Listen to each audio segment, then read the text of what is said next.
علیکم نئی ویډیو سره تاسو ورکړلې وایو امید لرم چې تاسو ټول به روزه خوشاله وئ ژوند په مزو کې به وئ هاور کیسه خوانۍ کې د جمعې په جمع کې په جومات کې دماکه شوې وه چې په هغه دماکه ماشومان بوډاګان ځوانان ډېر په بد حال باندې مړه شوي نو دغه دماکه څنګه وشوله دغه دماکه چا وکړه CCTV فوټیج کې د هغه دماکې ټول حقیقت راښکاره شوی دی دوستانو دغه ماشومان بوډاګان ځوانان د کوم ځای سره تعلق لري ټول معلومات در سره په دې ویډیو کې شریکوم زموږ دا ویډیو خامخا وګورئ چې پوره معلوماتونه ځان خبر کړئ د نورو معلوماتي ویډیوګانو لپاره زموږ چینل سبسکرایب کړئ د نشان څخه خامخا وخی هر یو نوی معلوماتي ویډیو تاسو ته په اسانۍ سره ملاویږي خبر کیسه خوانۍ کې د جمعې په جمع کې په جومات کې دماکه وشوله چې په هغه دماکه ځوانان بوډاګ ماشومان میدان شول او دوستانو د 200 نه زیات کسان په هسپتال کې ډېر په بد حالت کې پراته دي زخمیان دي هغوی ته د وینې ډېر زیات ضرورت دی هغه په علاج هسپتال کې پراته دي کوم نوجوان وایي چې زه د خپل بدن صدقه ورکوم د خپل بدن اړتیا ورکوم نه هغه هسپتال ته لاړ شي علاج هسپتال ته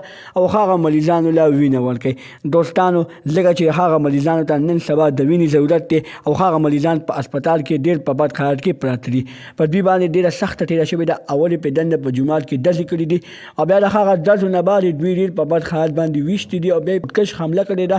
دا ټول 3 کسان راغلي وو په 3 کسانو کې یو کس خودکش حمله کړې ده او 2 تښتېدلي دي چا چې پیلنګ کړی دی هغه پیلنګ والا تښتېدلی دی خو تر اوسه پورې د هغوی باره کې هیڅ معلومات نه دي راوتي دوستانو ډېر ځل به شي چې هغه کسان به راښکاره شي په سوشل میډیا باندې او بیا به د هغوی نه خامخا دا پوښتنه کول غواړي چې تاسو داسې حرکت ولې وکړو د نورو معلوماتي ویډیوګانو لپاره زموږ چینل سبسکرایب کړئ د نشان څخه خامخا وخی چې زموږ هر یوه نوې معلوماتي ویډیو تاسو ته په اسانۍ سره ملاویږي والسلام